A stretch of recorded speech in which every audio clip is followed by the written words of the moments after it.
Assalamualaikum warahmatullahi wabarakatuh. Hello, my name is Nanda Lutfia, and today I will presentation about Maslow holistic dynamic theory.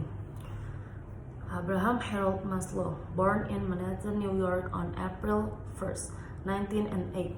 Maslow was the oldest of 7 children born to Samuel Maslow and Wroslowski Maslow. A year before his own death, Maslow entered this reflection in his diary.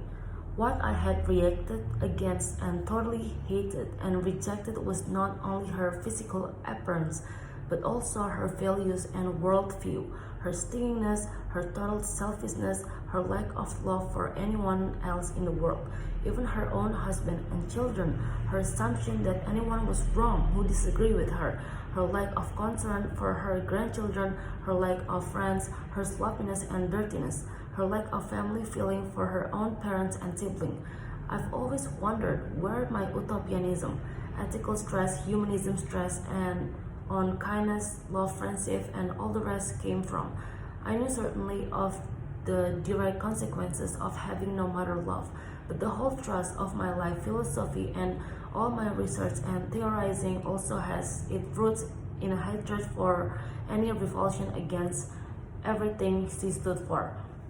And next, overview of holistic dynamic theory.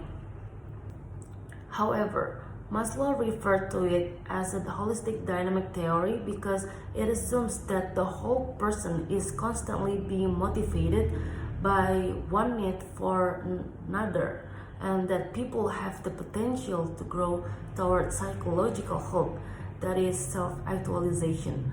To attain self-actualization, people must satisfy lower needs such as hunger, safety, love, and esteem. Next, a hierarchy of needs. These needs, which Maslow often referred to as basic needs, can be arranged on a hierarchy or staircase with each ascending step representing a higher needs but one less basic to survival. Lower level needs have prepotency over higher level needs. That is, they must be satisfied or mostly satisfied before higher level needs become activated. And next, we have psychological needs. The most basic needs of any person are psychological needs, including food, water, oxygen, maintenance of body temperature, and so on. Hungry people are motivated to eat, not to make friends or gain esteem. Second, when safety needs. When people have partially satisfied their psychological needs, they become motivated by safety needs, including physical security, stability, dependency, protection, and freedom from threatening forces such as war, terrorism, illness, fear, anxiety, danger, chaos, and natural disaster. Next, belongingness and love needs. After people partially satisfy their psychological and safety needs, they become motivated by love and belongingness, such as the desire for friendship, the wish for a mate and children, the need to belong to a family, a club, a neighborhood, or a nation. And next, esteem needs. To the extent that people satisfy their love and belongingness needs, they are free to pursue esteem needs, which include self-respect, confidence, competence, and the knowledge that others hold them in high esteem. Maslow identified 2 levels of esteem needs: reputation and self-esteem. And last, self-actualization. Maslow assumed that self-actualization needs become potent whenever esteem needs have been met. Next, aesthetic needs. Unlike cognitive needs, aesthetic needs are not universal, but at least some people in every culture seem to be motivated by the need for beauty and aesthetically pleasing experiences. Next, cognitive needs. Most people have a desire to know, to solve mysteries, to understand, and to be curious. Maslow called this desire cognitive needs. Next, neurotic needs. The satisfaction of cognitive, aesthetic, and cognitive needs is basic to one's physical and psychological health, and their frustration leads to some level of illness. And next, general discussion of needs. Maslow estimates that the hypothetical average person has his or her needs satisfied to approximately this level: psychological 85%, safety 70%, love and belongingness 50%, esteem 40%, and self-actualization 10%. The more a lower level need is satisfied, the greater the emergence of the next level need. And next, reverse order of needs. Even though needs are generally satisfied in the hierarchical, occasionally they are reversed. For some people, the drive for creativity and self-actualization needs may take precedence over safety and psychological needs. Next, unmotivated behavior. Maslow believed that even though all behavior have a cause, some behavior are not motivated. In other words, not all determinants are motives. Next, expressive and coping behavior. Maslow distinguished between expressive behavior, which is often unmotivated, and coping behavior, which is always motivated and aimed at satisfying a need. Next, deprivation of needs. Deprivation of psychological need results in malnutrition, fatigue, loss of energy, obsession with sex, and so on. When love needs go unfulfilled, a person becomes defensive, overly aggressive, or socially timid. Next, instinctoid nature of needs. Maslow hypothesized that some human needs are innately determined, even though they can be modified by learning. He called these needs instinctoid needs. Next, comparison of higher and lower needs. Higher needs are similar to lower ones in that they are instinctoid. Next, self-actualization. Maslow's ideas on self-actualization began soon after he received his PhD, when he became puzzled about why two of his teachers in New York City, anthropologist Ruth Benedict and psychologist Max Wertheimer, were so different from average people. To Maslow, these two people represented the highest level of human development, and he called this level self-actualization.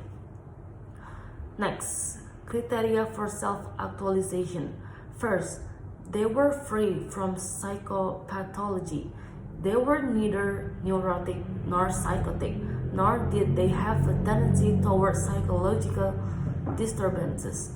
Second, these self-actualizing people had progressed through the hierarchy of needs. They are capable of loving a wide variety of people, but have no obligation to love everyone. Maslow's third criteria for self-actualization was the embracing of the B values. His self-actualizing people felt comfortable with and even demanded truth, beauty, justice, simplicity, humor, and each of the other B values that we discuss later. The final criteria for reaching self-actualization was full use and exploitation of talents. In other words, his self-actualizing individuals fulfilled their needs to grow, to develop, and to increasingly become what they were capable of becoming. And next, value of self-actualization.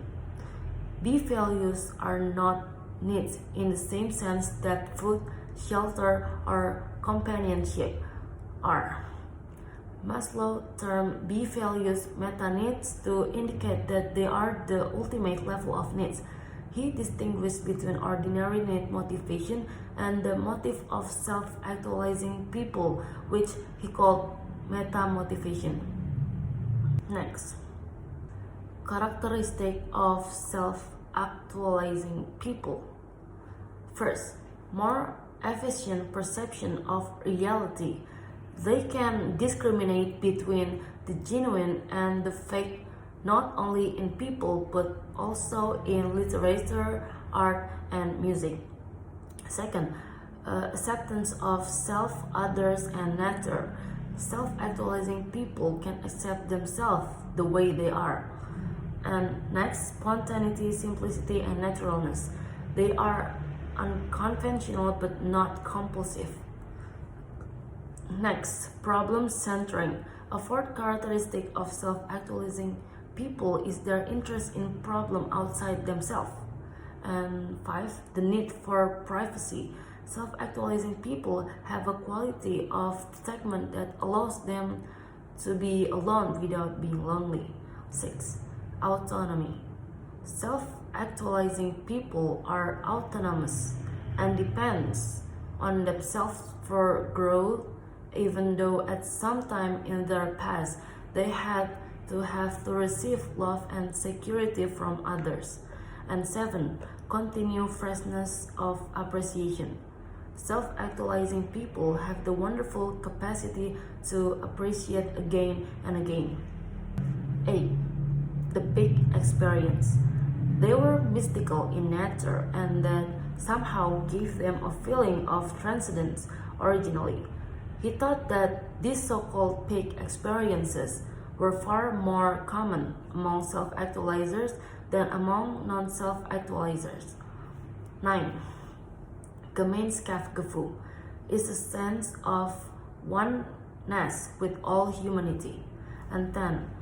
Profound interpersonal relations. They have no frantic needs to be friends with everyone, but the few important interpersonal relationships they do have are quite deep and intense.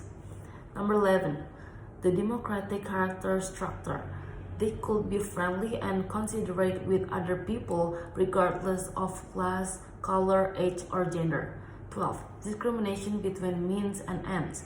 Self-actualizing people have a clear sense of right and wrong conduct and have little conflict about basic values. Number 13, philosophical sense of humor.